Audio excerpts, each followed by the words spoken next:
바로 자식이 2명인 경우에 상속세를 계산해봤더니 전혀 다른 결과가 나왔습니다. 실제로 받은 금액만큼 배우자 상속공제를 받을 수 있는 거 아니냐라고 물어보시는 분들이 계시는데 네. 안 되는 거죠.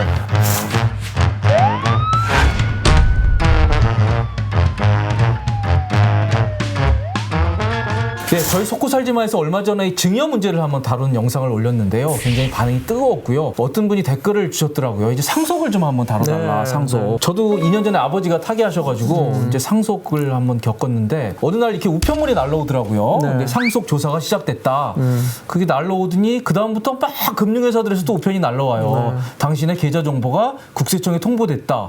굉장히 쫄았죠. 그래서 뭐 네. 세무조사를 받는다고 하니까 네. 뭐 결국 별일은 없었지만 굉장히 당황했던 기억이 납니다. 예. 상속이라는 게 이렇게 다 조사를 하는 겁니까? 네, 조사 나온다고 해서 걱정하실 필요는 없습니다. 네. 다만 여러분들의 생각에 좀 오해가 있는 부분들이 있는데 좀 패러다임을 바꿀 필요가 있는데요. 네. 상속세와 증여세도 양도소득세하고 똑같이 신고하고 고지서도 내가 만들어서 납부하도록 돼 있어요. 아, 그런가요? 상속세와 증여세도 자진해서 신고는 합니다. 네. 그래서 어떤 분들은 내가 신고해서 세금이 결정되는 걸로 알고 계시는 분들이 계신데, 근데 중요한 건 우리가 상속세와 증여세는 정부가 세금을 결정하는데 조력 차원에서 하도록 되어 있어요. 즉 상속세와 증여세는 정부가 결정하는 부과 납부 세목입니다. 그러다 보니까 신고를 하게 되면 그 신고에 대한 적정성 유무를 검증하는 조사는 반드시 필수적으로 따라오도록 돼 있어요. 네. 그러니까 어떤 분들은 난 조사받은 적 없는데 라고 생각하시는 분들 계신데, 조사가 안 나온 게 아니라 조사는 실사조사가 있고 서면조사가 있거든요.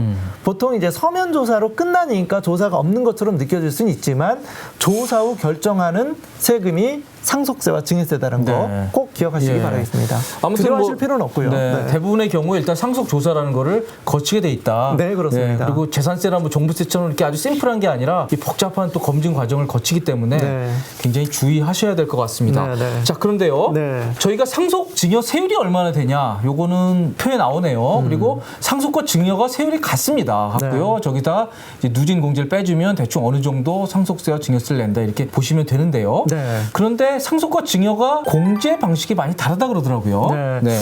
공제가 상속세가 훨씬 더 많습니다. 네. 근데 공제를 따지기 전에 이 상속과 증여세를 계산하는 데 있어서 가장 중요한 핵심 하나가 있어요. 네. 세율과 계산 구조는 거의 비슷합니다. 상속세와 증여세가. 그런데 과세 방식에 있어서 가장 큰 차이가 있어요. 어떤 차이가 있냐면 증여세는 수중자가 중심이에요. 증여세는 누가 얼마를 받느냐를 기준으로 세금을 계산하는데 상속세는 누가 얼마를 줬느냐를 기준으로 계산해요. 그러니까 중요하네요. 네, 네, 굉장히 네, 중요한 네, 겁니다. 네. 망자가 남겨있는 재산을 기준으로 계산하고 상속재산을 누가 얼마를 가져갔느냐를 기준으로 계산하는 세금이 아니다라는 겁니다. 네. 비현적 가정이기입니다만 좀 이해를 위해서 좀 말씀을 드리면 네. 비현적 가정이니까 웃지는 마시고요. 네. 제가 예를 들어서 현금이 100억 원이 있다고 네. 가정 한번 해볼게요. 네. 예, 비현실적입니다. 네, 네, 네. 그렇다면 여기 안 나왔을 것 같아요. 그렇죠. 그리고 성년 자녀도 100명 있다고 가정 한번 해볼게요. 내가 100억 원의 재산을 죽을 때까지 끌어안고 죽고 죽은 다음에 100명의 자녀에게 1인당 1억씩 주면 상속세는 누가 얼마를 받았냐가 아니라 100억 기준으로 계산한다는 거예요. 그렇죠. 그러면 상속세가 거의 40억 가까이 나옵니다. 반면 증여세는 누가 얼마를 받았냐를 기준으로 계산하죠. 그래서 내가 이 100억 원을 죽기 전에 성년 자녀 1인당 1억씩 주면 1인당 증여세 한 500만 원 정도밖에 안 나와요. 그렇겠네요. 예, 그러면 쪼개니까요. 그 받는 사람이 세금을 예. 내니까요. 그러다 보니까 1인당 500만 원씩 100명이 100억 원을 전부 다 증여를 한다 하더라도 증여세는 5억 정도밖에 안 되죠. 네. 그러면 증여가 훨씬 더 유리할 수 있는 구조로 그렇겠네요. 되는 겁니다. 네. 이 얘기 들으면 증여 다 좋으네라고 생각하고 막 증여를 생각할 수가 있잖아요.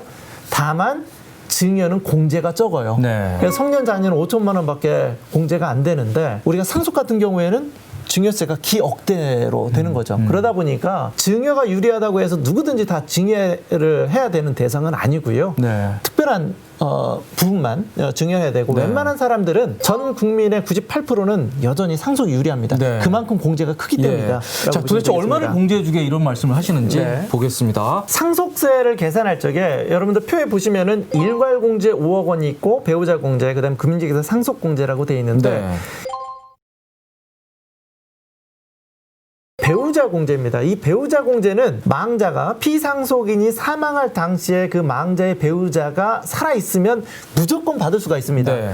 기본적으로 5억 원은 항시 받을 수가 있고요. 네. 최대 30억까지 받을 수 있다는 건데 여기서 굉장히 중요한 부분은 망자의 배우자에게 상속재산을 하나도 배정하지 않더라도 기본적으로 5억 원은 네. 받을 수가 있도록 되어 있고요. 배우자가 실제로 상속받은 재산이 있을 경우에는 본인의 법적 상속지분 한도를 기준으로 해서 최대 30억까지 공제를 받을 수 있도록 되어 있습니다. 네. 그다음에 금융재산 상속공제 같은 경우에는 순금융재산, 여기서 순금융재산이라는 것은 부채를 뺀 나머지의 20% 네. 최대 2억 범위 내에서 공제를 받을 수 있다라는 거고요. 그러다 보니까 기본적으로 망자의 배우자가 살아있다는 전자에서는 10억에서 12억까지는 누구든지 기본적으로 받을 수가 있고 네.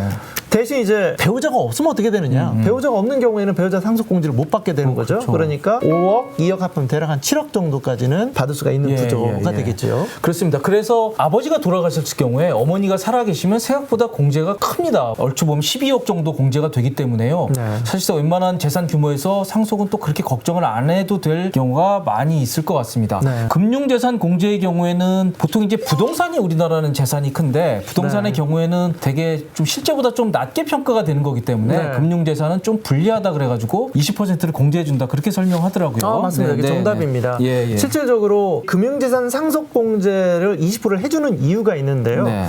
사실 평가 때문에 그렇습니다. 네. 우리가 부동산은 물론 상속재산은 시가로 평가하는 게 원칙이긴 합니다만 상대적으로 부동산은 시가 노출도가 낮다 보니까 공시가격으로 신고하는 경우들이 종종 있겠죠. 네. 그러다 보면 상대적으로 금융재산이 평가에 불리한 점이 있기 때문에 네. 20% 정도를 공제를 해준다라고 이해를 하시면 될 것 같습니다. 저 배우자 공제가 제일 큽니다. 아버지가 돌아가셨다 그러면 아버지와 어머니는 같은 세대이기 때문에요. 좀 많이 해주고요. 근데 저게 나중에 가서 이제 어머니가 돌아가시면 다시 이제 상속이 이루어지기 때문에 그때 네. 또 세금이 또 무겁게 나올 가능성이 큽니다. 17.5억 원을 상속받는다고 한번 가정을 해봤습니다. 이때 이제 상속인은 배우자가 있고요. 자식이 한 명으로 가정을 했습니다. 근데 아파트는 12.5억이고요. 현금 5억 원이 있다. 상속 금액이 이제 17억 5천만 원입니다. 자, 이럴 경우 어떻게 계산을 할까요? 배우자 상속공제액은 일단 사망할 당시에 망자의 배우자가 살아만 있으면 기본적으로 5억은 보장된다라는 그렇죠. 말씀을 드렸죠. 네. 그리고 30억까지 가변적입니다. 그 가변적인 판단은 어떻게 되냐면 배우자 상속공제는 이런 식으로 돼 있어요. 네. 실제로 전체 상속 재산 중에서 법정 상속 지분에 해당하는 금액과 네. 배우자가 실제로 받은 금액 둘 중 적은 금액을 계산하되 네. 그 금액이 30억 원이 넘으면 30억까지 해준다라고 되어 있어요. 아, 그렇군요. 그러니까 지금 10억 5천만 원이라고 돼 있는 거는 배우자 상속공제를 많이 받을 수 있는 전제하에서 지금 계산이 된 건데 실제로 어떻게 계산된 거냐면 자녀가 한 명이니까 네.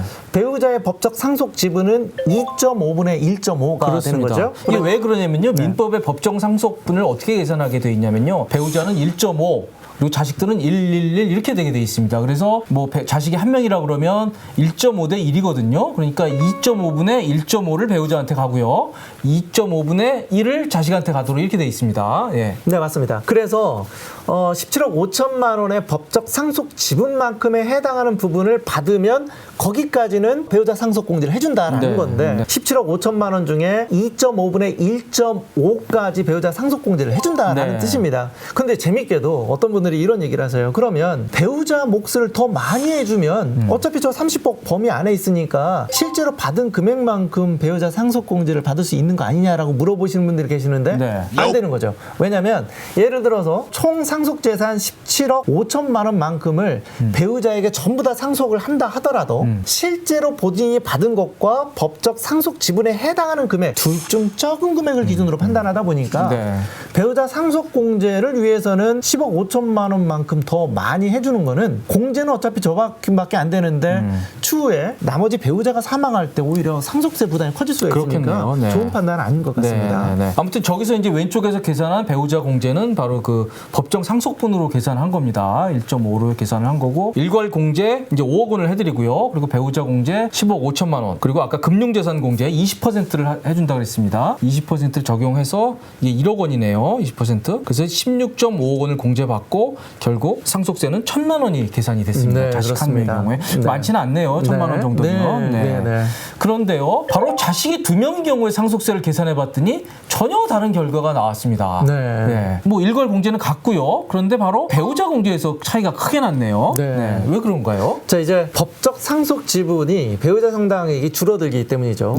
자녀가 2명이면 상속인이 총 3명이 되는 거고, 그러면 배우자의 법적 상속 지분은 3.5분의 1.5가 되는 거잖아요. 그러네요. 그러니까 배우자에게 상속 재산을 아무리 많이 배정한다 하더라도 3.5분의 1.5를 넘는 부분에 대해서는 배우자 상속 공제를 안 해주는 거죠. 그러다 보니까 배우자 상속 공제가 줄어드니까 세금이 훨씬 더 많이 늘어나게 되는 거고요. 그러네요. 자녀가 더 많아지게 된다면 배우자 상속 공제는 더 줄어들게 되겠죠. 다만 안전장치가 있죠. 배우자 상속 공제는 기본적으로 5억 원은 해주도록 되어 있으니까 그 이상 자녀가 많아진다 하더라도 이제는 배우자 상속 공제는 5억 원으로 고정이 되는 효과는 발생할 수가 있게 되는 겁니다. 아무튼 이제 저런 경우에 이 배우자 공제가 크기 때문에요. 그 자식이 많으면은 오히려 더 배우자 공제 몫이 줄기 때문에 상속세는 좀 더 나올 수 있다. 하지만 결국 이제 배우자 뭐 모친이나 부친은 언젠가는 이제 같은 세대이기 때문에 언젠가 돌아가신다 그러면 꼭 그게 불리하다 이렇게 보기도 어려울 것 같아요. 그렇습니다. 그런데 뭐 상속 받으면 상속세 당연히 내야 됩니다. 내야 되는데 저희가 또 세금은 싫어하잖아요. 그래서 이 가능한 범위 내에서 좀 절세할 수 있는 상속세를 좀 줄일 수 있는 그런 방법이 있는지 한번 여쭤보고 싶네요. 있습니다. 일반인들이 놓치기 쉬운 부분들, 실수할 수 있는 부분들을 좀 몇 가지 좀 점검을 해주고 싶은데요. 첫 번째, 피상속인의 사망에 임박해서 재산을 처분하거나 인출하지 마라 라는 얘기입니다. 혹시 이런 생각을 할 수가 있잖아요. 사망하기 전에 재산을 빼서 숨기면은 상속세 줄일 수 있지 않을까라 생각할 수 있는데 그렇지 않습니다. 이거 어차피 사망에 임박해서 처분하거나 인출하면 상속인이 다 소명을 해야 되고요. 그리고 잘못해서 처분을 하게 되면 공시가격으로 계산할 수 있었던 게 오히려 시가로 노출될 수 있기 때문에 하지 않았으면 좋겠다라는 거 말씀드리고요. 그다음에 상속재산이 대략 15억 원 언저리라면 상속에 대한 특별한 준비 없이 그대로 가서 상속세를 내는 게 훨씬 더 유리하다. 그러니까 사전에 증여를 하는 것보다는 상속을 하는 게 세금 측면이 유리하다는 거고 15억 원이 초과하게 되면 그때는 사전에 증여하는 게 유리할 수가 있습니다. 다만 이 사전 증여도요. 사전 증여하고 10년 이내에 사망하게 되면 다시 재정산하는 구조로 되어 있어요. 그러니까 상속으로 통합해가지고 다시 계산하잖아요. 그렇습니다. 다시 결국은 이제 정산하는 구조로 되어 있으니까 기본적으로 증여는 10년 전에 증여를 하되 그리고 아까 기억나십니까? 증여는 여러 사람에게 나눠주면 나눠줄수록 그 분산 효과가 있다라고 했었죠. 그래서 10년 이전에 여러 가족에게 증여를 하는 것을 권고를 드리고 나는 재산이 30억이 넘는다. 이럴 때는 10년 전에 증여하는 것도 중요하지만 우리가 수증자를 분산하는 게 훨씬 더 중요하거든요. 그래서 제 개인적인 생각은 요즘 자녀들이 많지는 않잖아요. 그러니까 손자, 손녀, 사위 며느리도 증여 대상에 포함시키는 게 어떨까라는 생각이 들고요. 근데 할증되죠, 그거는. 할증이 되긴 합니다만 장점이 있어요. 이것도 패러다임을 바꿀 필요가 있는데 손자, 손녀 같은 경우에는 30% 할증이 있지만 어떤 장점이 있냐면 손자, 손녀 증여한 거는 합산 기준이 10년이 아니에요. 5년이에요. 그러니까 5년만 경과되면 상속재산에서 빠질 수 있으니까 한번 생각해 볼 수가 있고 특히 사위 며느리는 할증도 없으면서 증여 5년 경과되면 상속재산에서 빠지죠. 그러니까 가족을 활용해서 합법적으로 기간 분산과 명의 분산을 할 수 있다면 저는 상당 부분 상속세를 줄일 수 있다라고 확신합니다. 정리를 하면요. 생각보다 상속은 공제가 크기 때문에 뭐 한 15억 정도 상속 재산이라 그러면 별로 걱정 안 하셔도 될 것 같고요. 재산이 그 이상 된다 그러면 절세 차원에서 증여를 생각해 보실 수 있는데요. 증여를 했다가 10년을 못 살고 돌아가시면 그게 다 어차피 합쳐집니다. 그러니까 증여를 하려면 미리미리 해야 되고요. 또 증여는 받는 사람, 수증자 기준으로 세금을 매기기 때문에 여러 사람이 있으면 좋다. 근데 사실 그게 한계가 있는데 지금 세무사님 말씀은 손자, 손녀도 언젠가는 그게 그 재산이 갈 거라 그러면 미리 손자, 손녀한테 할증을 하더라도 쪼개 놓으면 그게 결국 나중에 유리할 수 있다. 이런 말씀으로 정리할 수 있겠습니다. 자, 오늘 도움이 되셨다면 좋아요, 구독, 알림 버튼 설정까지 꼭 부탁드리겠습니다. 오늘 쏙고 살지마 여기까지입니다.